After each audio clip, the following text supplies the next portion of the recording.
يعمل حاجات تزعل حد، مفيش حد يتخانق مع حد. هقول لكم الجدول والكورسات والحاجات اللي هنمشي عليها دلوقتي. تفتكروا كده هتصحوا الساعه كام الصبح؟ انتوا متعودين تصحوا الساعه كام؟ 10. كام؟ 10. 11 ونص. الظهر. الساعه كام يعني؟ 1 الظهر كده. الساعه 7 الصبح. برافو عليكي. 10. 10 11 12 7. طيب يعني متهيألي ان انتوا تصحوا الساعه 9 الصبح ده وحش. ايه ده قصدي؟ بالنسبه لي وحش. مش قادره اداري. يعني 9 الصبح ده كويس. الساعه 7 يعني بالنسبه لك 9 كويس. 9 تمام؟ يبقى هنصحى الساعه كام؟ 9 الصبح. 9 الصبح هنصحى، هيكون في جرس بيرن هيصحينا. طب انتوا اتحركتوا ليه؟ شوف حد يجيب مش عارف. صباح النور يا بنات. الساعه 9:30 هنفطر في الليفنج روم. 9:30 بالدقيقه هنفطر في الليفنج روم. تروح تاخد طبق بس احنا كل واحده فينا امبارح مسكت عليها حاجه. حد عايز جبنه؟ الساعه 10:30 هنبدا اول حصه للايروبكس.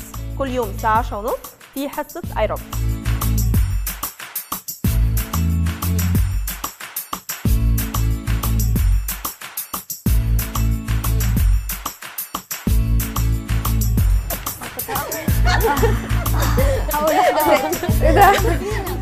الساعة 12 هيكون أول محاضرة هناخدها مع بعض، سواء بقى عن التغذية أو إدارة الحياة أو الميك اب أو الأزياء على حسب الجدول اللي محطوط، ولكن الساعة 12 هيكون أول محاضرة هناخدها في القاعة. ازيكم؟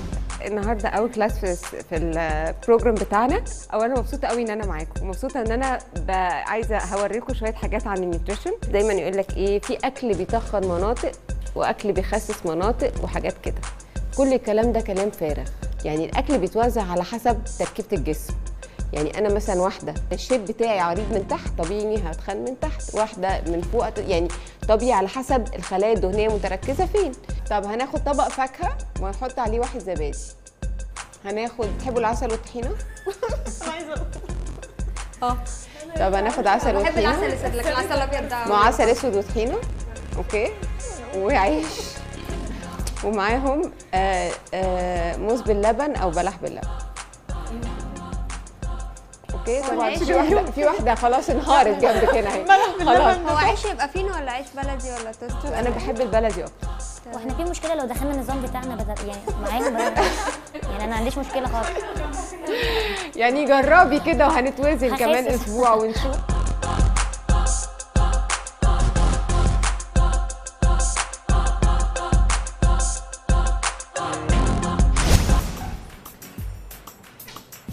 طبعا انت شعرك اول شيء مقصف كتير من تحت. ايوه انا مش عارفه اعالجه بقى. ما هو تعليق انك انت لازم يعني ما لسه قايل لك هيثم بين فتره وفتره بين الشهرين. ما انا بخاف اقصه برضه لان لما بقصه ما بيطولش. ما هو عشان يطول لازم تقصيه. الشعر بيتقصف عموما من كذا حاجه، تماما. بيتقصف من عوامل قويه، يعني من الجو بشكل عام بيتقصف الشعر. 2 بيتقصف من تصفيف الشعر، يعني من السشوار والبيبيليس. بيتقصف ليش الشعر؟ هلا البيبيليس لما نحطه نحن على الشعره هو بيسحب الرطوبه كلها من الشعره، فالشعره ببطل فيها رطوبه، فهي بتصير قاسيه، فكتير سهل انها تنكسر. مثلا ازاي اعرف ان ستايل شعري نفسه بيليق على شكلي؟ يعني مثلا انا وش رفيع، مثلا اقص شعري كده مثلا ولا ابقى اخليه طويل؟ اسهل طريقه ان الشعر يبقى ناعم. السؤال التاني، انا بعمل شعري كل بالظبط اسبوع، فانا عايزه اعرف هو ده صح ولا غلط، واغسله كل قد ايه يعني بعد ما اعمل شعري بالظبط. لما كلكم يكون جابوه تعملوها وعلى شعري.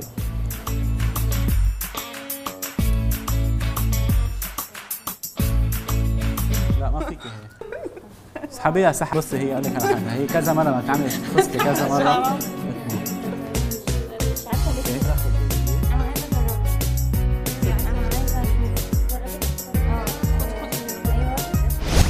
بنبتدي بشرح لأشكال الجسم المختلفة اللي احنا قلنا عليهم 5 أشكال، بداية بالأبل شيب أو شكل التفاحة اللي هو بيبقى شكل دايرة، بيبتدي من منطقة الكتف بيبقى عريض، نفس الحكاية البطن، وبينتهي لفوق الأرداف بيبقى عريض، وساعة الرجلين والإيدين بيبقوا رفيعين.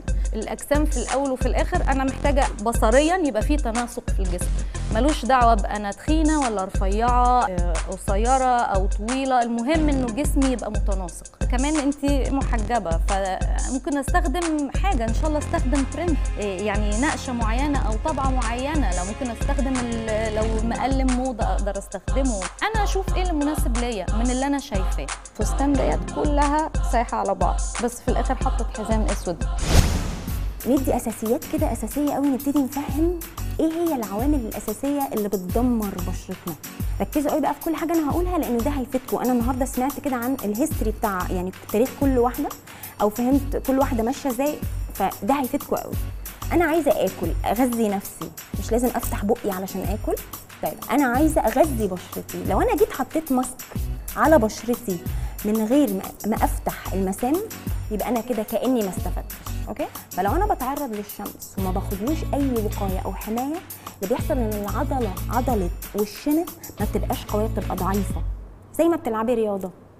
لو انت متعوده تلعبي رياضه عمر ما عضلتك بتتعب، بالعكس تبقى مستحمله. فده نفس القصه بالنسبه برضو للبشره. انا بحاول النهارده ايه ابسطها لكم كده واديكم امثال سهله بحيث الموضوع ما يبقاش صعب عليكم. ادوات العين للنظافه لازم يبقى معايا قطنه او كلينكس احطها تحت العين. اوكي، وقطن ودان بحط فيه مزيل الميك اب. بصوا بنضف الماسكارا ازاي. الماسكارا اولا بتنزل فين؟ على القطن، فما بتنزلش تحت عيني ومره على مره تسود لي المنطقه دي فتصبغها. دي حاجه. تاني حاجه المنطقه دي احنا قلنا ايه؟ اضعف منطقه في الوش كلها عشان ما فيهاش اي اويل جلاندز. تمام؟ اوكي، فان انا افضل رايحه جايه عليها انا بهري الجلد، ده بيسبب انه يطلع لي تجاعيد وان الحته دي يبقى شكلها فعلا مرهق وسنك اكبر ما انت. اوكي، الهالات السوداء الجامده بنحط عليها نحاسي. لا ده هنا اللي هي عندي ده بالظبط. لو الحته لونها مش احمر او حته بس فيها احمر، لو عملتوها كلها اخضر وعملتوا الدهانات هتضطري تجيبي لون يطفي الاخضر الا في الحته البيضاء. فهمتوا قصدي؟ تمام. اوكي، ما تطلعوش وما تقفوروش. ماشي، كل ده في الاخر بيبان حسب اللي انتوا عايزينه. ده البني وده الابيض.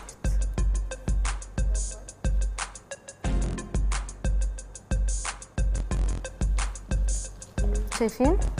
يبقى احنا اول حاجه عملناها ايه؟ وحدنا كل الوان الوش، حطينا فوقيها كريم اساس.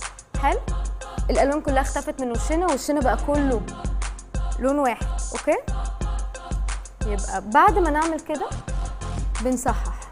ينفع نصحح بعد كده نحط فاونديشن؟ هيبان ازاي بس؟ اوكي، يبقى بعد الفاونديشن بعد كريم الاساس بنروح مصححين بالبني وبالابيض. مناخيرك طويله، لو فتحنا كل الحته دي في النور هتطول، صح؟ تمام. يبقى اغمق انا؟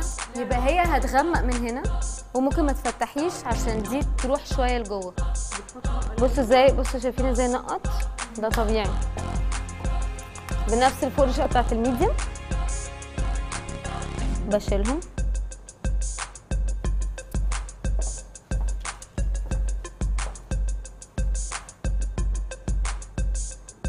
اوكي، المشكله ان كل الناس بتبقى مش عايشه هنا ودلوقتي، يعني كل واحد قاعد يعني قاعد معانا وبيسمعني ومركز وكل حاجه، بس هو في حاجات تانية بقى كده شغاله ورا عن راي الناس، وشكلي قاعده كويسه ولا مش كويسه، ومش عارفه لما هيشوفوني هيقولوا. يعني كل الافكار دي بتقلل من الانسان يقدر يعيش دلوقتي وهنا. انا عايزه بقى اعلمكم ازاي بنتنفس، عشان انا عايزاكم تعملوا التنفس ده كل يوم قبل ما تناموا لمده 5 دقائق. اوكي، التنفس ده بيعمل ايه؟ بيعمل استرخاء، بيزود الذكاء، بيعمل فيجن، بيعمل رؤيه، بيخلينا اكتر بوزيتيف.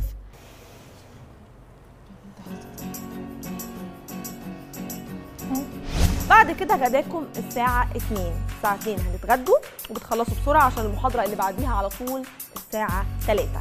تمام؟ بعدين محاضرة كمان الساعة 6 وبنخلصها وبنروح نتجمع عشان العشاء الساعة 8 بالظبط. الخبر اللي جاي ده ممكن يكون مش لطيف لأن أنا عارفة إن في أكيد بنات كتير منكم بتحب السهر. نوم الساعة 10 بالظبط وبالدقيقة أو بالثانية، ولا هنأخر ثانية ولا هنقدم ثانية، 10 هنكون نايمين كلنا. تمام؟ حاجة تانية عايزة أقولها لكم، التقييم هنا هيكون متقسم لجزئين. أول جزء وهو جزء مهم جدا كله بيكون في الكتالوج ده. عشان كده عايزه اقول لكم ان الكتالوج ده مهم جدا. الكتالوج ده هيتكتب فيه الاتي، بصوا بقى ركزوا معايا: السلوك والمعامله مع المدرسين ومع اكيد المتسابقات، الدقه في المواعيد، يعني نوم، صحيان، محاضره، الاكل في مواعيده، كل حاجه لازم نلتزم بالمواعيد، تمام؟ الاداء العام، الاداء العام بقى في هل بنطبق اللي احنا اتعلمناه ده ولا ما بنطبقوش؟ التركيز، واكيد التطبيق اللي احنا هندرسه لازم نطبقه، واخيرا التكنيك والطريقه اللي هتنفذوا بيها اللي هتتعلموه واللي هتظهر او هتبين شخصياتكم اكتر وجمالكم اكتر، واللي اكيد مشاهدينا برضو هيحكموا عليه. يبقى الكتالوج ده مهم جدا، لازم تهتموا بيه. النص الثاني من التقييم هو طبعا اكيد في البرايم، هنشوف ادائكم في البرايم هيكون شكله عامل ازاي، ده اكيد التطبيق بقى العملي مش النظري كمان بس، وهنشوف ان شاء الله خير. وانا حاسه ان انتوا هتعملوا شغل كويس، اقول لكم ان شاء الله هتتغيروا وكل واحده فيكم هتبقى احلى من بره ومن جوه. وانا حاسه في عينيكم ان انتوا متحمسين، متضايقين من النوم بدري والصحيان بدري، بس ما علينا مش مشكله. انا حاسه ان انتوا متحمسين وان شاء الله هتعملوا حاجه كويسه قوي وكلكم هتخرجوا من هنا زي القمر. اي اسئله؟ اي استفسارات؟ تمام؟ تمام، ربنا معاكم.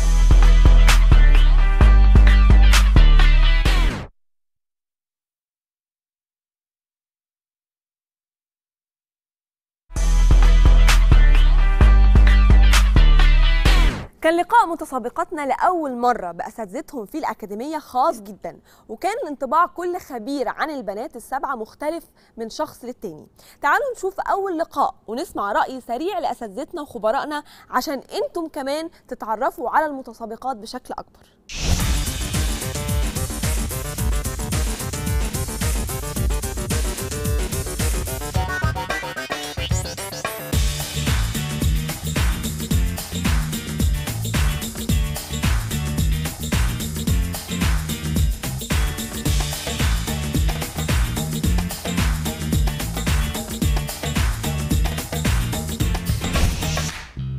أنا هنا علشان أخلي حياتكم أسعد وأسهل، وعلشان تغيروا حياتكم دايما للأحسن وتبقوا إيجابيين أكتر، واللي مش هيكسب في المسابقة هيكسب حاجات تانية كتير.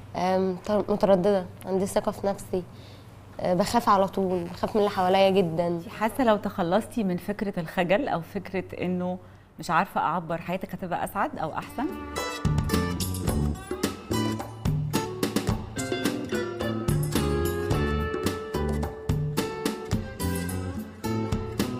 انت حاسه ان انت عايزه تخلصي من العصبيه وانك ما تبقيش متسرعه في قراراتك. عايزه اغير حاجات مش عارفه اغيرها، يعني حد رد فعل المفروض اقول لا، بس انا ما بقدرش اقول لا. يبقى انت محتاجه تحسي ان انت عندك شخصيه قويه. هو لا، اوريدي شخصيتي قويه بس ما بحبش اضايق حد. عاجبني قوي الديكور، اول ما دخلت انبسطت قوي من الديكور. حسيت انه في حتة تانية خالص. دخلت المود كده، حسيت اني داخله المود، مبسوطه جدا. لا عجبني الديكوريشن، عجبني الناس اللي بيسوقوا، كله حسيت بألفة كده بينهم. عجبني قوي. البنات يجننوا بجد يجننوا. اولا الحلو فيهم انهم كلهم مع بعض، اوكي، بلس انهم مبتسمين على طول، ودي اكتر حاجه حلوه. يعني بيدوكي دفعه كده انك تعملي لهم كل حاجه. يعني طلعوا مني كل الحاجات اللي عايزه اعملها. يعني كنت انا محضره حاجه، طلعوا مني اكتر كمان. انطباعي اول ما دخلت الاكاديميه اكني داخله جوه حلم. كل حاجه بيضه وروز يعني، والبنات قاعدين عاملين زي البونبوني كده. هو هم ممكن يستفيدوا بحاجات كتير جدا من الكورس بتاع الستايلينج اللي انا هديه لهم. مبدئيا انه يبقى عندهم ثقه بالنفس، ازاي يقدروا يلبسوا، يعرفوا يلبسوا ايه وايه اللي ما يلبسوهوش، ازاي ينظموا حياتهم من ناحيه اللبس والازياء، ازاي يقدر يدوا انطباع اللي هم عايزين يدوه للناس اللي حواليهم، ازاي يبقوا بيدوا انطباع ان هم بروفيشنال وناجحين. حاجات كتير جدا اللبس بيقدر يوريها للمجتمع اللي حواليه. انطباعي من الاول طبعا انا كنت مبسوطه ان انا اشارك في الاكاديمي هنا، ومبسوطه ان انا اشارك في بروجرام فيت، لانه الحقيقه الفكره نفسها انه البنات، ان احنا نحتضن البنات ونبتدي نغيرهم ونبتدي نعلمهم حاجات كتيره، ده شيء مهم قوي، وانا بشكر فيت ان هي مهتمه بده. ومن ساعه ما دخلت طبعا المكان عجبني السيت اب قوي، عجبني قوي ان هو بنانيتي قوي وفيري فيمينين، وده كان حاجه حلوه قوي. والتيم ورك كلنا بصراحه بنحاول على قد ما نقدر ان احنا نعمل حاجه حلوه. البنات بقى، بالنسبه للبنات انا حاسه ان هم عندهم حماسه قويه قوي ومهتمين جدا، وكل واحده عايزه فعلا تتعلم وعايزه تعرف التفاصيل كلها، درجه التفاصيل انا مش عارفه اخد نفسي منهم، بس ده شيء بيبسطني وبيسعدني قوي ان كل واحده ملهوفه انها تعرف، وان شاء الله باذن الله هيعملوا حاجات حلوه، واللي حتى هتطلع ومش هتوصل للفاينل برضه هتكون اتعلمت وهتوصل ان شاء الله، هتقدر يعني تعمل كل حاجه هي اتعلمتها هنا في الاكاديمي هتقدر تعملها مع نفسها في البيت. انطباعي الاولاني عن البنات اول ما شفتهم حبيتهم جدا، وظراف جدا لذاذ، عمالين يسالوني اسئله كتير عن الميك اب وازاي نعمل كده وازاي نعمل كده حتى قبل ما ابتدي اي حاجه، ودي حاجه ظريفه ان هم نفسهم بجد يعرفوا كل حاجه. انا مبسوطه قوي ان انا لقيتهم عاملين كده، وان شاء الله يعني شكلهم ان هم هيكملوا بطريقه كويسه. الأكاديمية كتير حلوة، والبنات فيها كتير حتى تطوروا من أول مرة قعدنا معهم لليوم، صار عندهم فكرة كتير قوية بقصة شعر كيف بدهم يعملوا، يعني هن لدرجة هن عم يعطونا فكرة حلوة، يعني عجبتني أنا كتير فكرتهم.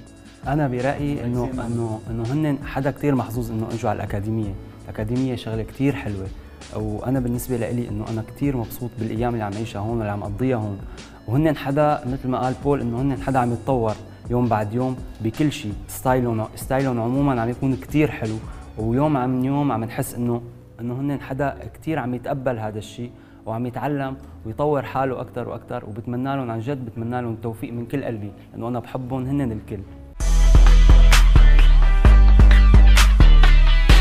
وبكده تكون أول حلقتنا انتهت. تابعونا من الأسبوع الجاي عشان تشوفوا أول يوميات للأكاديمية على قناة الحياة 2، ومستنيينكم في الحلقة الجاية، وأول برايم يوم الخميس الساعة 7:30، وأول اختبار حقيقي لمتسابقاتنا السبعة في أكاديمية الجمال في برنامج جمالك مع فيت.